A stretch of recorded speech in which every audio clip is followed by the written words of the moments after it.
Besar setiamu, Allah Bapa-Ku, tiada pertukaran bayangan. Kasih setiamu kekal selamanya. Besar setiamu, ya Allahku.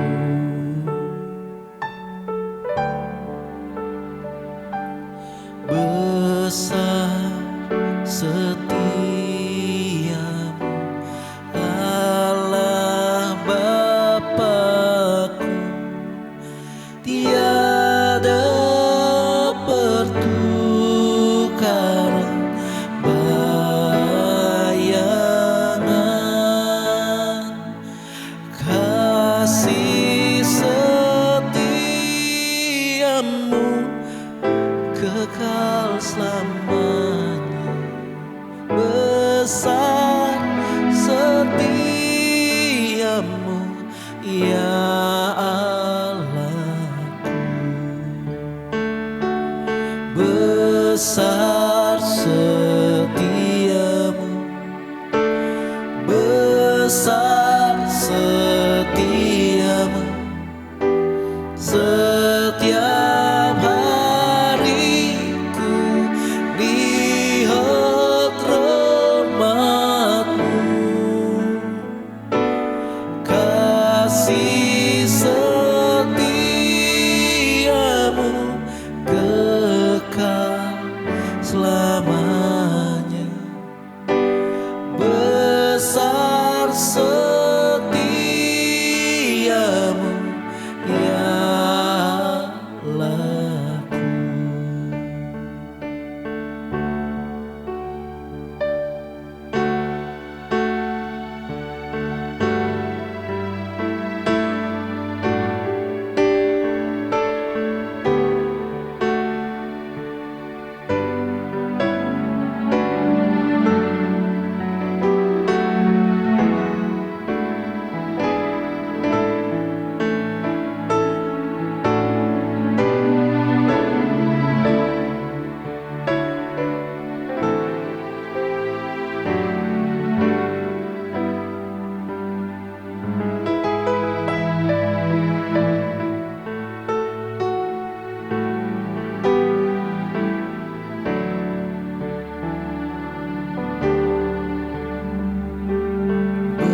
Besar setiamu, Allah Bapa-Ku, tiada pertukaran bayangan. Kasih setiamu kekal selamanya. Besar setiamu, ya Allahku. Besar setiamu, besar setiamu. Setiap hariku lihat rahmat-Mu. Kasih setiamu kekal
dapat ku balas kasihnya. Dia angkatku jadi anaknya, beri damai di dalam hidupku. Bagi Dia sembahku, hanya Dia segalanya bagiku. Bagi Dia segala pujian, hormat serta syukur kekal selamanya.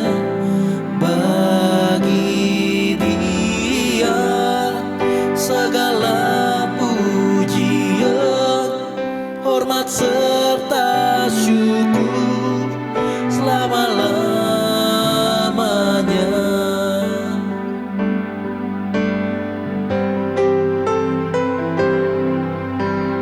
Dia angkatku jadi anaknya, beri damai di dalam hidupku.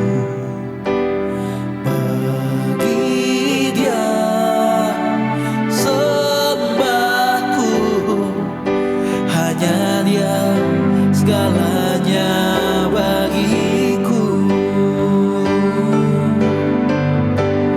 Bagi Dia segala pujian, hormat serta syukur kekal selamanya. Bagi Dia segala pujian, hormat serta syukur selama-lamanya.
Selamanya bagi Dia segala pujian, hormat serta syukur selama-lamanya.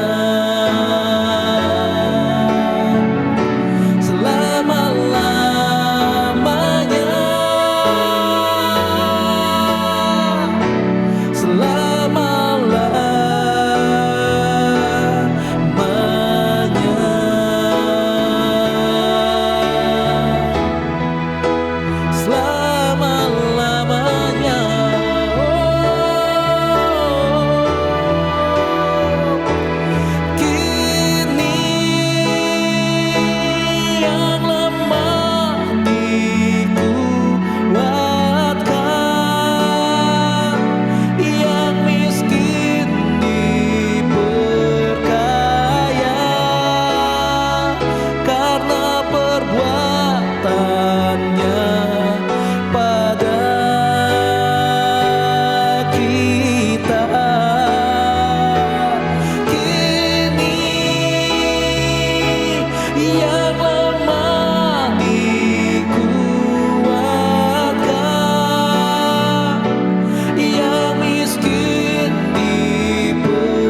Halo teman-teman semua yang sudah pulang, selamat pagi, selamat siang, dan selamat sore, dan selamat malam bagi kalian semua yang menikmati ibadah online hari ini. Sebelum kita mendengarkan firman Tuhan, mari kita berdoa. Tuhan, terima kasih untuk setiap kesempatan bagi kami, untuk kami bisa beribadah lagi Tuhan. Sebentar kami akan mendengarkan firman-Mu, kami berdoa untuk hamba-Nya yang akan memberitakan firman-Mu, biar Tuhan urapi setiap perkataannya, supaya bisa menjadi rema bagi setiap kami. Dalam nama Tuhan Yesus kami berdoa. Amin.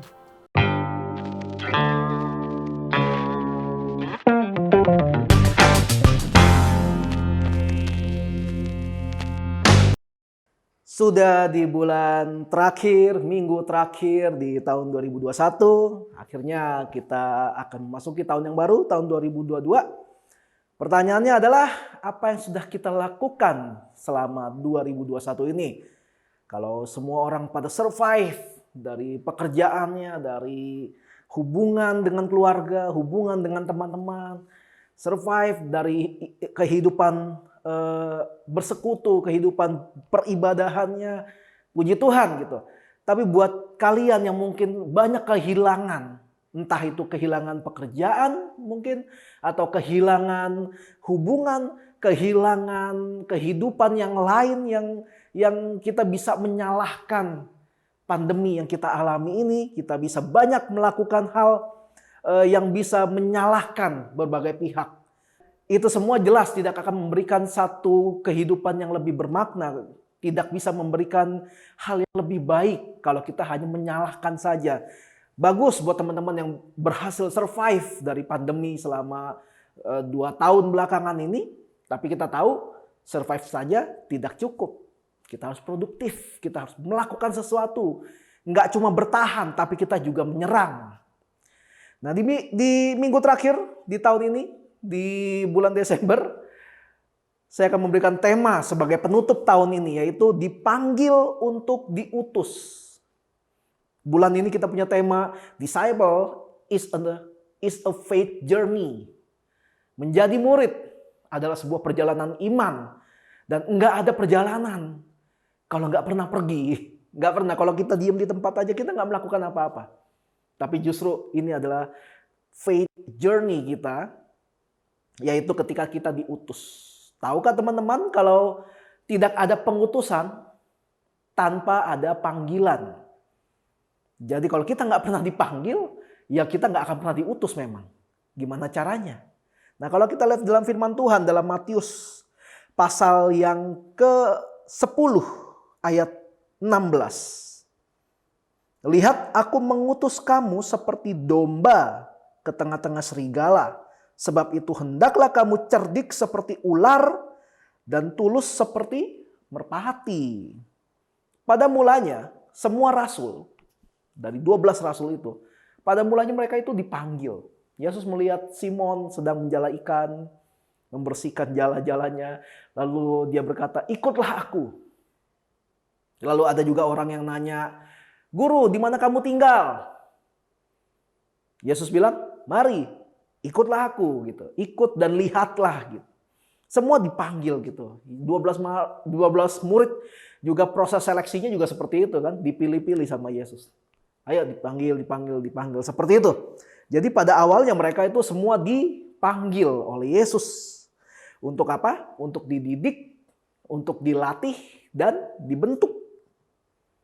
Sebelum diutus, mereka itu dididik, dilatih dan dibentuk. Mereka dididik tentang nilai-nilai kerajaan Allah. Hal yang menarik dalam Injil adalah ketika Yesus sebanyak 3 kali selalu mengatakan kalau anak manusia itu dipanggil ke bumi untuk menyerahkan dirinya. Dia dihianati, disiksa, dibunuh, mati. Kemudian pada hari yang ketiga dia akan bangkit. 3 kali Yesus mengajarkan tentang hal itu. Dan itu pun menimbulkan pertentangan dari murid-muridnya. Mereka berkata seperti, oh jangan sampai begitu dong. Kalau Yesus mati, ya gimana ini pembebasan bangsa Israel itu gimana gitu. Mereka menangkapnya berbeda dengan apa yang Yesus ajarkan. Makanya kenapa Yesus didik mereka gitu ya. Walaupun akhirnya mereka baru bisa mengerti ketika Yesus pada akhirnya bangkit dari kematian. Ya puji Tuhan yang mereka mengerti. Repot kalau mereka nggak pernah ngerti sama sekali. Dan setelah dididik, mereka itu dilatih. Ketika mereka ketika mereka dididik tentang firman Tuhan, diajarin dari dasar, menengah sampai atas, diajarin, dan selesai itu dididik saja nggak cukup. Mereka dilatih untuk memberitakan Injil. Mereka diutus berdua-berdua. Mereka mengadakan mujizat sampai Yesus membekali mereka dengan kuasa-kuasa untuk menyembuhkan orang sakit, untuk mengadakan mujizat, mengusir roh-roh jahat, dan semua diberikan sama Yesus untuk mereka lakukan gitu. Mereka dibekali. Jadi ketika Yesus mengutus kita, ketika kita sedang dilatih dalam pengutusan, mereka tidak hanya dibiarin aja, ya udah pergilah dengan damai sejahtera, enggak. Tapi Yesus membekali mereka dengan hal-hal yang diperlukan sebagai pemberita Injil. Jadi enggak main asal utus aja gitu loh. Dan setelah itu mereka setelah dididik, dilatih, mereka pun dibentuk hatinya. Bagaimana mereka bisa mengerti tentang isi hati Tuhan. Karena hati mereka dibentuk seperti bagaimana Tuhan memiliki hati terhadap manusia. Seperti itu teman-teman. Jadi mereka dididik, dilatih, dan dibentuk. Ini hal-hal yang dilakukan oleh Yesus kepada para muridnya. Ada masanya ketika dalam proses tersebut, proses dididik, dilatih, dan dibentuk itu, kita mungkin mengalami konflik. Kita mengalami kayak semacam gesekan di dalamnya. Yang mana adalah normal.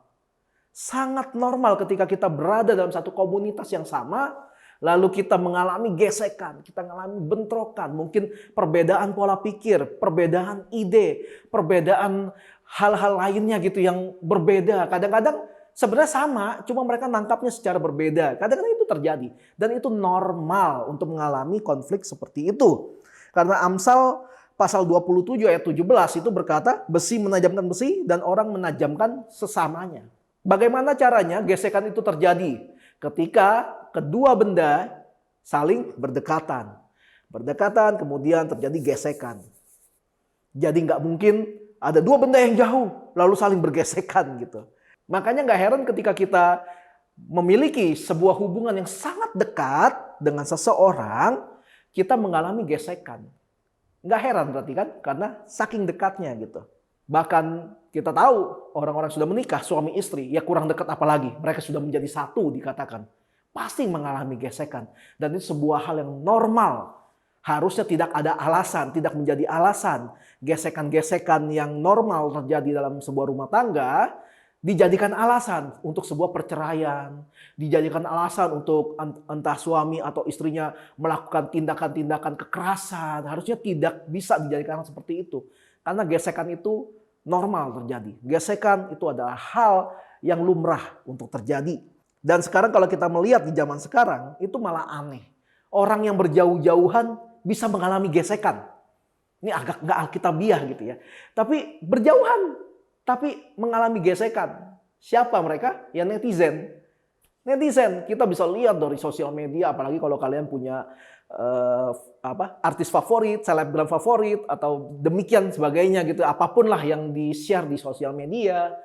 Lalu ada komentar-komentar yang mungkin kalian setuju dengan postingannya, lalu ada yang mengkomen, tapi kalian nggak setuju dengan komentarnya, lalu kalian counter mereka dengan kalimat-kalimat pembelaan, lalu dikonter balik sama orang lain, lalu kalian counter lagi, terus counter semua counter-counteran gitu. Nggak ada yang dagang HP tapi ya counternya. Itu mereka saling mengcounter-counter dan akhirnya mereka ribut di kolom komentar sosial media di mana kalian nggak saling kenal sama mereka. Bisa terjadi. Ternyata gesekan bisa terjadi ya walaupun berjauhan. Sebenarnya itu bukan gesekan teman-teman. Itu masalah yang kalian buat sendiri. Masalah yang nggak perlu ada, kalian buat jadi ada. Harusnya kalau terjadi perbedaan pendapat, ya sudah. Tapi karena diambil hati secara tidak wajar, secara berlebihan, itulah yang akhirnya menimbulkan konflik. Padahal nggak perlu ada konflik itu. Dan konflik semacam itu tidak mendewasakan. Konflik seperti itu tidak membuat kita jadi lebih baik. Konflik yang baik hanyalah konflik yang terjadi karena adanya gesekan, karena kedekatan sebuah hubungan. Kita harus bisa membedakan antara masalah dan ketegangan. Sekali lagi, kita harus bisa membedakan antara masalah dan ketegangan. Masalah itu harus diselesaikan. Misalnya, kalian memiliki masalah, kena penyakit misalkan, dan harus segera ke dokter. Ya, ke dokter. Selesaikan masalahmu itu. Kalian punya masalah, misalnya masalah pekerjaan, udah deadline tapi belum selesai nih kerjanya. Ya selesaikan. Nah itu masalah. Tapi kalau ketegangan itu bukan diselesaikan, ketegangan itu disesuaikan. Karena sedang ada satu hal yang tegang. Kita ambil contoh, semua teman-teman harusnya tahu alat musik yang bernama gitar. Gitar. Gitar itu kalau ketegangannya tidak disesuaikan, nggak enak. Suaranya nggak enak. Kalau terlalu kendor, nggak enak. Terlalu kencang juga nggak enak. Ada orang-orang yang terlalu easy ya, terlalu menggampangkan segala sesuatu. Ada orang juga yang terlalu ambil pusing segala sesuatu. Terlalu menganggap serius segala sesuatu. Dan teman-teman tahu, banyak konflik terjadi karena hal yang bercandaan dijadiin serius, hal yang serius dijadiin bercandaan. Itu selalu menjadi sebuah masalah-masalah yang nggak perlu. Nah, ketegangan itu seperti senar gitar. Kalau ketegangannya kurang pas, supaya bisa jadi enak, ya ketegangannya diatur. Tingkat ketegangannya. Senar itu kan ditegangkan gitu kan. Dari kendor jadi mengencang, tapi kalau jangan terlalu kencang nanti bisa putus. Makanya harus disesuaikan. Jangan sampai dibalik. Gitar yang kendor, ya di-tune up, dituning gitu loh, disetting. Nggak perlu beli senar baru. Nggak perlu. Percuma beli senar baru, kalau nggak pernah dicuning, ya nggak bakal pernah enak. Percuma punya wawasan yang baru, punya ide yang baru, tapi nggak pernah disesuaikan, akhirnya tetap nggak enak. Tetap nggak enak kalau nggak pernah disesuaikan. Kita bisa lihat ada banyak ajaran-ajaran tentang relevansi, tapi coba perhatikan relevan mana yang dimaksud. Kalau relevan yang dimaksud adalah menjadi relevan dengan dunia, ya jelas itu salah, jangan ikuti. Tapi kalau menjadi relevan dengan rencana Tuhan, nah itu yang harus kita kejar.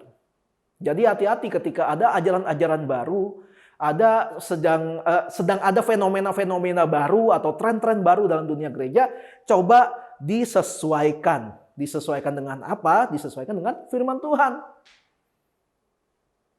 Apakah sesuai dengan Alkitab? Apakah sesuai dengan apa yang Tuhan perintahkan? Nah itu namanya ketegangan. Percuma masukin yang baru. Nggak pernah disetting, nggak pernah diapa-apain. Tetap nggak enak. Atau masuk yang baru, tapi terlalu di-tuning, terlalu di-setting sampai terlalu kencang. Nggak enak juga. Semuanya tegang jadinya. Semua jadi saling curiga, semua jadi saling nggak enak. Kenapa terlalu tegang? Yang paling benar apa? Disetting sesuai dengan seharusnya, sesuai dengan firman Tuhan, sesuai dengan program atau visi misi gereja di mana kita ada. Harus disesuaikan. Nah itu yang namanya ketegangan. Ketegangan lebih rumit daripada masalah. Karena kalau masalah semua tahu harus diselesaikan. Lapar nih, wah itu masalah kan? Lapar bukan tegang dong kalau lapar ya makan. Gitu kan? Aneh. Aduh lapar nih, manjat gunung yuk, ya kan aneh gitu. Berarti ada satu kelainan gitu kan. Seperti itu. Jadi masalah itu lebih mudah dideteksi. Lebih mudah dicari penyelesaiannya sebuah masalah ketimbang ketegangan. Karena ketegangan kalau salah disetting, salah disesuaikan, akhirnya malah menimbulkan masalah yang baru. Jangan sampai dibalik. Ketegangan diselesaikan, lalu masalah disesuaikan. Jangan disesuaikan, masalah harus diselesaikan. Karena kalau masalah disesuaikan, nanti malah terjadi kompromi terhadap dosa. Kalau masalah disesuaikan. Misalnya gini, ngaret. Kita udah tahu ibadah jam 11. Lalu karena ada orang-orang tertentu yang datangnya telat dan selalu telat. Kita memberikan dia nama seorang maha telat. Karena selalu telat. Jam berapapun pokoknya telat. Lalu kita berkompromi, kita kayak memberikan penyesuaian, ya sudah tungguin aja lah, maklumin aja lah, gini. Akhirnya ibadah yang harusnya mulai jam 11, mulainya jam setengah 1. Kenapa? Karena disesuaikan, bukan diselesaikan.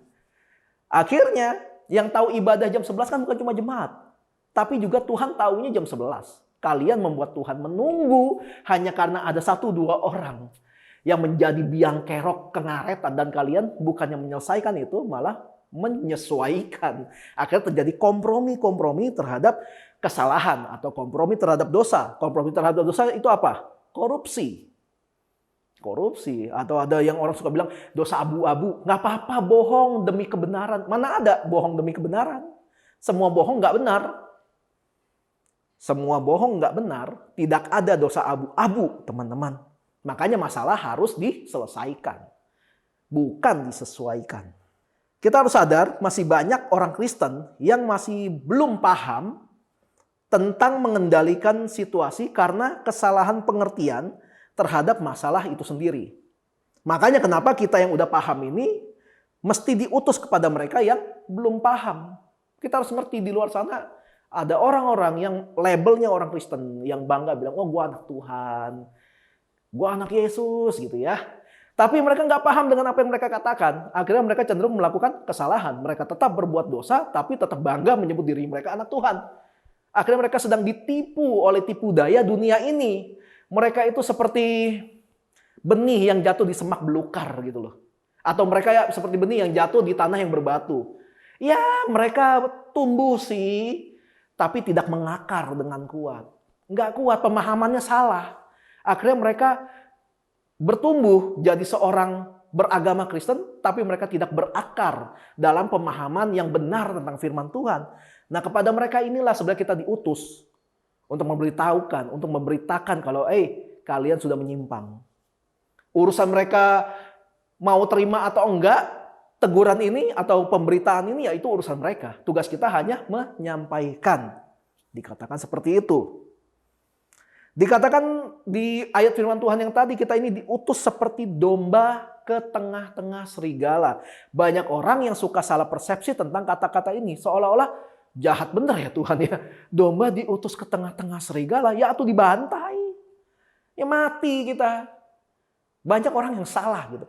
Yesus banyak berbicara tentang pengandaian menggunakan ilustrasi dengan hewan adalah mengenai mentalitas. Bukan benar-benar domba ketemu dengan benar-benar serigala, bukan begitu. Tapi kita berbicara tentang mentalitas. Mentalitas serigala adalah buas, kasar, suka menang sendiri gitu ya. Sukanya main keroyokan gitu. Kalau dikasih tahu salah, langsung dia cari masa yang lain buat ngejatohin orang. Padahal dia salah gitu. Serang dulu baru mikir. Sangat bertolak belakang gitu dengan mentalitas yang Tuhan inginkan. Itu mentalitas serigala gitu. Udah tahu salah, dia cari cara. Gimana caranya supaya gua nggak dibilang salah. Terus main keroyokan. Puas. Selalu nampilin kalau dia itu hebat. Nampilin kalau dia itu berkarisma. Menampilkan kalau dia itu kayak sosok yang tegas gitu. Hebat gitu. Tapi sulit untuk mendapatkan kasih. Sulit untuk mendapatkan jamahan Tuhan. Kenapa? Karena merasa diri paling hebat. Merasa diri paling benar. Merasa diri paling ngerti dengan itu. Dan itu bertolak belakang dengan mentalitas yang Tuhan mau. Mentalitas yang Tuhan mau dalam ilustrasi ini adalah mentalitas domba. Mentalitas domba adalah taat. Ketaatan. Itu hal yang udah mendasar banget. Kita tahu di gereja, kita ada pemimpin juga di gereja. Tapi berapa banyak anak-anak zaman sekarang yang ngaku-ngakunya generasi Z, generasi milenial atau sebagainya. Justru mereka hanya memakan mentah-mentah kalau kita ini anak Tuhan. Pemimpin kita ya Tuhan Yesus. Jadi kita cuma hormat sama Yesus. Lalu mereka membangkang pada pemimpinnya. Mereka tidak menaruh hormat kepada pemimpinnya di gereja di mana mereka ada. Hanya karena mereka berpikir hanya Tuhan Yesus pemimpin kita. Itu kan juga sama saja jebakan iblis. Itu kan sama saja kita sedang dibodohi oleh dunia ini. Bagaimana mungkin kita mengatakan kalau kita ini taat kepada Tuhan, kalau kita nggak pernah taat pada orang yang ditempatkan Tuhan menjadi pemimpin atas kita. Itu adalah sebuah kemunafikan kalau seperti itu caranya. Mentalitas domba adalah taat. Dia tunduk pada otoritas yang ada di atasnya. Bahkan kalau melihat kehidupan domba secara fisik, domba ketika dibawa kepada rumah jagal gitu, kepada pembantaian, dombanya nurut aja. Nggak ada domba tiba-tiba nanduk sana sini ketika pengen bulunya dicukur atau ketika mereka pengen disembeli. Nggak ada. Itu mentalitas seperti itu. Taat, nurut gitu. Ya tapi Tuhan yang kita sembah, kita tahu Tuhan yang bukan Tuhan yang suka membuat umatnya dibantai gitu loh. Langsung udah sana ya sana gitu. Ya sana kalau mati ya sudahlah kalian akan diterima di sisiku gitu. Nggak begitu. Tuhan kita nggak begitu. Tuhan kita menginginkan supaya kita taat pada Dia supaya rencana Tuhan bisa lebih mudah tergenapi dalam hidup banyak orang. Dia meminta kita memiliki mentalitas seperti domba ini yang taat ini.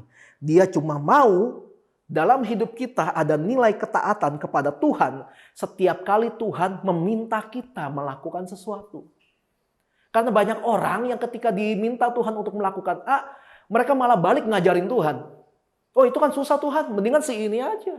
Makanya kenapa berapa banyak orang yang suka punya pendapat, Tuhan ini aku, utuslah dia gitu. Banyak orang yang malah berbalik ngajarin Tuhan seolah-olah mereka lebih pintar dari Tuhan.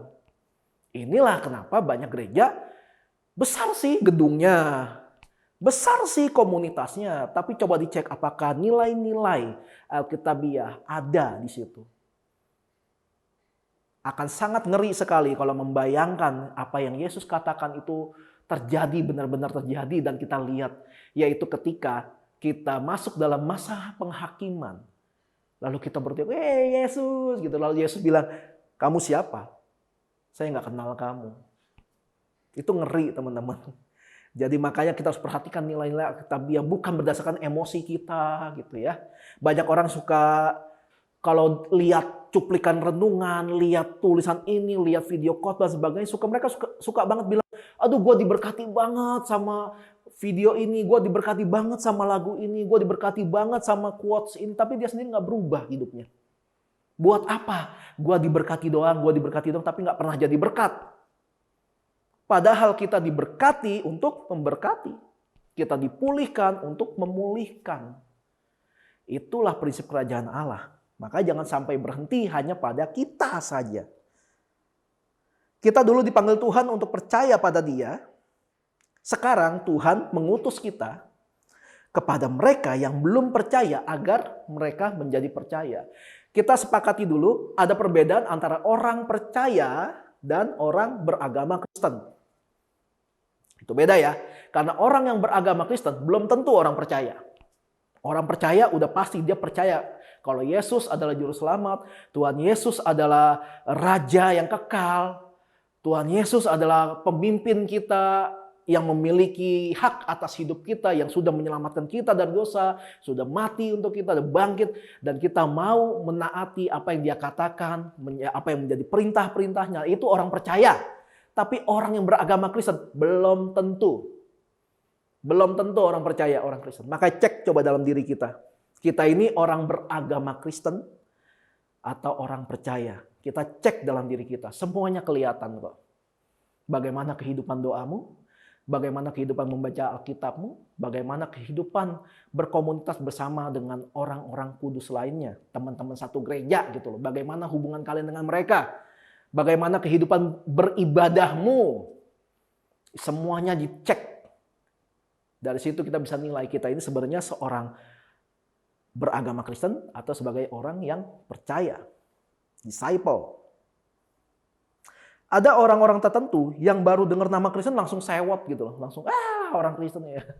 Saya dulu waktu kecil sering banget digituin sama mama saya gitu ya. Dengar Kristen, baru dengar disebut, iya di gereja. Atau iya dia orang Kristen, langsung, diucapkanlah, dibacain gitu kan. Semua kalimat-kalimat gak enak gitu. Dan saya coba menyelidiki gitu kan. Kenapa sih segitu gak demennya dia sama orang Kristen? Kok gak demen banget sih mama saya sama orang Kristen gitu.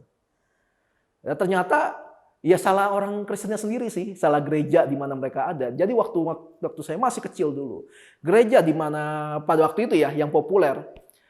Ketika saya masih kecil, gereja itu populer karena suka bikin retret, suka bikin kebaktian Padang gitu ya. Dan setiap kali mereka bikin retret, bikin kebaktian Padang, mereka selalu ngomong ke anak-anaknya, ya biayanya sekian. Jadi ketika anak-anak ini pulang ke rumah, mereka minta uang sama orang tuanya. Yang mana orang tuanya nggak rela untuk memberi. Akhirnya sekali diberilah, 2 kali berilah. Tapi ini kayak setahun bisa 3-4 kali selalu minta uang kepada orang tua untuk acara gereja. Yang mana yang minta tuh pihak gereja. Gereja mendesak, gereja memaksa. Tapi yang kena omelan si anak yang diminta sama gereja ini. Dan gereja cuma bilang, ya sudah itulah salah satu salib yang harus kamu pikul. Ya makanya kenapa banyak orang tua yang bukan Kristen, apalagi yang seperti keluarga saya, selalu menilai orang Kristen itu, aduh orang gereja mah tiap hari minta duit melulu. Apa itu? Kalau zaman dulu suka ada bercandaan orang Kalimantan, hai orang gereja hali-hali minta duit, hali-hali minta duit, kayak gitu ya. Suka ada istilah sampai kayak gitu untuk ngeledek orang Kristen. Kenapa? Ya salah orang Kristennya juga. Mereka punya program tapi mereka malah maksa. Makanya kenapa butuh hikmat. Butuh hikmat dalam melakukan program gereja. Nggak main asal sesuai keinginan pemimpin aja. Pemimpin ketika bikin program sesuka hati dia, nggak mikirin kondisi jemaat. Ada juga teman-teman di gereja lain di mana mereka memberikan aturan yang tidak pada kapasitas orang-orang ada dalam gereja itu gitu. Mereka memaksa kalau yang melayani harus pakai jas, harus pakai kemeja, pakai dasi, celana panjang kain, sepatu pantofel. Lalu ada beberapa jemaat yang bukan orang yang beruntung lah dalam hal ekonomi. Mereka nggak bisa beli. Akibatnya mereka nggak boleh pelayanan. Kenapa? Karena nggak punya jas. Nggak punya sepatu pantofel. Kemeja aja itu satu-satunya. Hanya dipakai kalau ke gereja. Bukankah itu jahat buat mereka-mereka ini? Apakah Tuhan melihat pakaian kita lalu menilai kalau pakaian bagus itu berkenan di hadapan Tuhan? Kalau pakaiannya cuma kaos, compang-camping, pakai sendal lagi ke gereja, berarti dia nggak berkenan di hadapan Tuhan. Apakah begitu? Apakah menghormati Tuhan itu selalu dilihat dari apa yang mereka pakai? Tapi jangan dikecilkan juga. Kalau kamu memang mampu untuk datang ke hadirat Tuhan, datang dalam sebuah ibadah dengan memakai pakaian yang lebih proper, lebih rapi. Kalau emang punya sepatu, pakai sepatu. Kalau emang punya celana panjang, punya baju yang ya lebih oke lah. Tapi kamu malah memilih untuk nggak memakai itu. Karena buat, nggak usah lah. Kan Tuhan nggak melihat ini, Tuhan melihat hati. Itu pun salah teman-teman. Itu pun salah. Kalau kamu tahu bagaimana cara melakukan hal yang baik, tapi kamu nggak melakukannya, sama saja kamu berdosa. Sedangkan yang saya bicarakan ini adalah orang-orang yang memang tidak beruntung dalam hal ekonomi. Mereka nggak mampu beli, tapi dipaksa harus punya. Kalau nggak punya, nggak boleh pelayanan. Saya mengalami itu. Saya mengalami posisi di mana saya udah dijadwal pelayanan hari H hanya karena saya nggak pakai kemeja. Saya dibilang nggak boleh pelayanan, nggak layak. Karena nggak pakai kemeja. Bukankah itu jahat, teman-teman? Justru kalau teman-teman lain di salah satu gereja itu kalau mereka punya kemampuan yang lebih, kenapa nggak beliin kepada orang yang kurang beruntung ini? Nah ini yang banyak terjadi. Banyak terjadi di banyak gereja. Dan saya berdoa supaya gereja Tuhan dimanapun kalian ada. Ketika kalian memiliki aturan secara materi harus seperti ini, itu nggak masalah sebenarnya. Tapi kalau kalian melihat ada satu anggota kalian yang tidak memiliki keberuntungan untuk bisa memiliki barang tersebut, barang alat bantu untuk pelayanan tersebut, ya kalian merelakan dirilah untuk patungan kek, ngapain kek, supaya dia punya. Intinya supaya dia punya gitu. Seperti itu. Jadi kita jangan melihat hanya dari satu sisi saja. Kita harus melihat dari beberapa sisi. Kita ini diutus untuk memberitakan kabar baik kerajaan Allah. Salah satu kabar baik kerajaan Allah adalah memberitakan tentang Tuhan Yesus yang benar. Jangan memberitakan kabar tentang Tuhan Yesus yang matre gitu loh. Yang apa-apa nilainya pakai uang, pakai apa yang dipakai, pakai kendaraan apa ke gereja. Beritakan tentang Yesus yang benar. Memberitakan tentang Yesus yang dari sorga, dia punya segalanya. Dia kosongin dirinya supaya bisa masuk ke bumi, lalu melakukan karya penebusan umat manusia dari dosa. Itu Yesus yang harus kita beritakan. Lalu kita juga memberitakan Injil yang benar. Ada banyak Injil yang gak benar kan? Banyak orang yang suka ngajarin hanya kalau tampar pipi kiri kasih pipi kanan. Mereka menangkapnya dengan fisik gitu. Secara harafiah, kalau digaplok sekali kasih lagi sebelah. Bukan itu. Itu tentang kerelaan dirimu untuk dibentuk. Kadang-kadang kita merasa kayak difitnah. Kita kayak merasa kayak diceritain hal-hal yang gak benar. Tapi kalau hal itu terjadi dalam hidup kita, kita menyerahkan itu semuanya sama Tuhan. Ya kalau memang Tuhan berkehendak untuk jadi, jadilah. Kita lakukan apa yang memang menjadi bagian kita. Karena Tuhan punya bagiannya sendiri untuk dia lakukan atas hidup kita. Dan kita juga harus memberitakan tentang bagaimana seharusnya orang Kristen itu bertindak. Banyak orang yang udah mulai ilfil sama orang Kristen. Ya gara-gara kelakuan orang Kristen itu sendiri. Ya contohnya yang tadi. Apa-apa duit gitu kan. Kalau nggak ada, dipaksa, ayo dong harus bisa dong, kamu usahain dong, percaya deh, berdoa. Ya kalau emang segitunya pengen dia ikut, ya menaburlah buat orang itu, bantulah orang itu. Karena nggak semua orang punya kemampuan seperti kita yang punya kelebihan dalam hal harta. Jadi jangan punya program lalu memaksakan itu semua kepada anggota-anggota gerejamu. Jadi jangan sampai kita yang katanya pengikut Tuhan, bukannya jadi berkat malah jadi batu sandungan. Kenapa? Karena selalu minta-minta berkat, bukan jadi berkat. Minta-minta berkat melulu, minta-minta diturutin melulu, kayak gitu segala macam lah. Akhirnya kita nggak pernah jadi teladan yang benar di hadapan banyak orang. Saya suka ketemu orang-orang yang nggak peka gitu loh, ketika berada di ruangan ber-AC, lalu dia keluar dari ruangan, dia buka pintu lebar-lebar, lalu udah pergi aja, pintunya nggak ditutup lagi. Dan itu mengusik hati saya. Itu mengusik hidup saya. Kenapa? Karena gini, ruangan jadi nggak dingin, pertama. Kedua, tagihan listrik pasti bakal lebih mahal. Kenapa? Karena AC keluar, suhunya mulai naik dan AC berusaha terus untuk mendinginkan ruangan sesuai dengan temperatur yang dipilih. Akhirnya ada lonjakan elektrik. Berarti ada lonjakan elektrik, ada lonjakan tagihan listrik. Makanya saya sering kali waktu ada yang keluar dari pintu, saya cuma, saya tutup lagi pintunya. Nanti ada lagi yang kayak gitu, buka, masuk, nggak ditutup pintunya. Saya tutup. Kadang-kadang sampai emosi, tutup lagi pintunya. Kadang-kadang emosi gitu ya. Apa yang saya lakukan itu adalah salah satu contoh apa yang harus orang Kristen lakukan. Kadang-kadang yang bikin salah tuh orang itu. Yang bikin orang Kristen jadi kayak disalahkan atau punya persepsi yang salah tentang orang Kristen, itu orang itu. Tapi kadang kita yang harus mendamaikan dengan orang lain. Kadang-kadang kita yang harus menyelesaikan masalah itu. Nah untuk itulah kita diutus sebenarnya. Kita tuh sering banget diutus pada sesuatu yang nggak adil. Bukan kita yang menyebabkan sebuah kerusakan, bukan kita yang menyebabkan sebuah kesalahan itu terjadi, tapi kita yang harus membenarkan. Kita yang harus memperbaiki. Dan itu sering terjadi. Jadi kalau kita bilang hidup itu nggak adil. Ya memang nggak adil. Memang nggak adil. Sekarang coba pikirin sendiri. Kalian pasti pernah berpikir gini kan. Gue udah ngelakuin banyak hal, udah begini, udah begitu, udah ini. Tapi kok ada tapi kok, dan selanjutnya kalian lanjutkan sendiri. Kadang-kadang kita berpikir kalau ini nggak adil gitu ya. Apalagi kalau ngomong soal pekerjaan.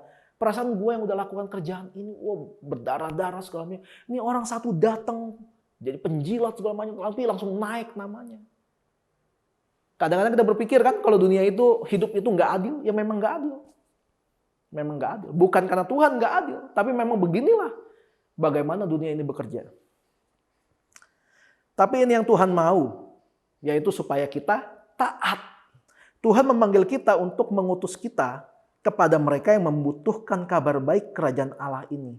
Supaya mereka juga bisa diselamatkan, khususnya kepada keluarga kita. Apakah kita sudah jadi teladan yang baik dan benar bagi keluarga kita? Kita baru melewati Natal. Ya, kita baru melewati hari Natal. Selamat Natal ngomong-ngomong semuanya ya. Selamat hari Natal. 2021 dan selama menyongsong tahun baru 2022, kita baru melewati hari Natal. Baru aja ini baru tanggal 26, baru lewat sehari.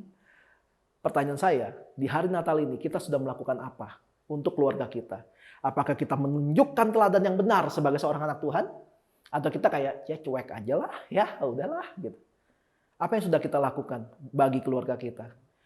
Keluarga gua mah nggak suka gitu-gitu. Iya, keluarga kita nggak suka gitu, ya sudah. Masalahnya sekarang di kita. Kamu melakukan apa untuk bisa jadi teladan di rumahmu sebagai anak Tuhan, supaya orang dalam rumahmu melihat kalau kamu itu memang benar anak Tuhan. Kalau kamu itu benar-benar anak Tuhan yang melakukan bagiannya sebagai anak Tuhan. Membuka jalan agar Roh Kudus bisa masuk dalam keluarga kalian dan menjamah seisi rumah kalian. Apa yang sudah kalian lakukan? Dan bukan kebetulan kalau kita dilahirkan sekarang ini dalam keluarga kita yang sekarang itu bukan kebetulan. Itulah salah satu bentuk pengutusan kita dari Tuhan. Tuhan mengutus kita untuk ada di dalam keluarga di mana kita ada sekarang ini. Untuk jadi terang dan jadi garam di keluarga kita ini. Sudahkah kita melakukannya? Bagaimana keluarga kita melihat kita? Seperti anak Tuhan? Atau seperti ya sama aja lah mana anak yang lain lah, ya tukang main, dikasih tahu nggak bisa dibilangin, bandel, auban lah, matre, apalah. Seperti apa? Atau wah gila ini sejak ke gereja nih anak berubah jadi makin hormat sama orang tua, jadi makin suka bantuin orang tua, makin pengertian. Yang mana yang sudah kalian lakukan sebagai anak Tuhan? Tapi kan saya udah nikah, Pak. Ya udah, bagaimana kamu dengan keluargamu sendiri? Apakah kalian sudah menunjukkan kalian ada keluarga Kristen yang baik dan benar sesuai dengan firman Tuhan? Jangan menolak pengutusan. Jangan pernah nolak pengutusan. Tuhan, ini aku utus sama dia gitu ya. Jangan pernah menolak pengutusan dari Tuhan. Karena bahkan Yesus saja, dia pun diutus ke dalam dunia untuk melakukan karya penebusan kan. Yesus diutus loh. Tuhan diutus loh. Kalau kita mengaku sebagai pengikut Kristus, tapi kita malah menolak untuk diutus, itu sama saja kita lagi berbohong terhadap diri kita sendiri. Kita munafik sama semua orang. Gua anak Tuhan, gua anak Yesus, diutus. Nggak mau, capek. Enakan di sini aja nih, pakai AC, ya, dengerin musik, ada TikTokan lagi di gereja, wah, gitu seru, ada drama, ada ini, ada itu segala macam. Itu namanya munafik, teman-teman. Kalau kita menjadi orang Kristen tapi nggak mau diutus. Untuk itulah kita dipanggil supaya kita dididik, dilatih, dan dibentuk. Setelah itu kita diutus. Itulah bagaimana seharusnya kita hidup sebagai anak Tuhan. Efesus pasal 1 ayat 4 berkata begini. Sebab di dalam Dia Allah telah memilih kita sebelum dunia dijadikan supaya kita kudus dan tak bercacat di hadapannya. Tuhan sudah memilih kita bahkan dari sebelum dunia dijadikan. Udah lama banget Tuhan milih kita. Untuk menggenapi apa yang menjadi mimpi Tuhan. Mimpi Tuhan adalah dia menghendaki supaya tidak ada satu orang pun yang binasa. Dia mau semua orang diselamatkan. Dan untuk itu Tuhan memakai kita sebagai perpanjangan tangannya. Jadi kalau kita menolak untuk diutus, ya kita nggak pernah menjadi perpanjangan tangan Tuhan. Ya, suatu hari nanti kita hanya bisa mengeluh, Tuhan kenapa ini terjadi? Tuhan kenapa begini? Tuhan kenapa begitu? Karena kita nggak pernah mau diutus, kita nggak pernah mau keluar dari kotak kita, dari kotak hidup kita. Kita nggak mau diutus kemana-mana, kita maunya ya kayak gini-gini aja lah. Ya banyak orang dengan bahasa keren bilang di zona nyaman. Tapi kan saya sibuk, ya sibuk apa? Ada 24 jam dalam satu hari, ada 7 hari dalam satu minggu. Semuanya masalah tentang pengaturan, bagaimana kita mengatur hidup kita. Jangan sampai suatu hari nanti kita malah bilang, oh nyesel gue kalau tahu gini mah. Ya gue nyesel tahu gitu mah. Ya nyesel selalu terlambat gitu ya. Selalu terlambat. Kalau nggak terlambat itu namanya antisipasi. Makanya kita harus antisipasi semuanya. Kalau kita mau lihat ada banyak perubahan terjadi dalam hidup kita. Perubahan yang baik, perubahan yang positif dalam hidup kita. Belajarlah untuk taat sama Tuhan. Miliki mentalitas domba. Supaya kemanapun Tuhan utus kita. Kemanapun Tuhan minta. Apapun yang Tuhan perintahkan untuk kita lakukan. Kita siap dan kita mau. Untuk itulah kita dipanggil. Kita dipanggil untuk diutus. Sekali lagi, selamat hari Natal dan selamat menyambut tahun baru. Tuhan Yesus memberkati. God bless. Mari kita mempersiapkan diri untuk perjamuan kudus. Mari kita angkat roti di tangan kanan kita. Demikian firman Tuhan, sebab apa yang telah kuteruskan kepadamu telah aku terima dari Tuhan, yaitu bahwa Tuhan Yesus pada malam waktu ia diserahkan, ia mengambil roti dan sudah itu ia mengucap syukur atasnya, ia memecah-mecahkannya dan berkata, inilah tubuhku yang diserahkan bagi kamu, perbuatlah ini menjadi peringatan akan aku. Yang percaya kalau roti di tangan kanan kita ini adalah lambang persekutuan kita dengan tubuh Kristus, kita makan dalam nama Tuhan Yesus. Mari kita angkat anggur di tangan kanan kita. Demikian juga ia mengambil cawan sesudah makan lalu berkata, cawan ini adalah perjanjian baru yang dimateraikan oleh darahku. Perbuatlah ini setiap kali kamu minumnya menjadi peringatan akan aku. Yang percaya kalau anggur di tangan kita ini adalah lambang persekutuan kita dengan darah Kristus, kita minum dalam nama Tuhan Yesus.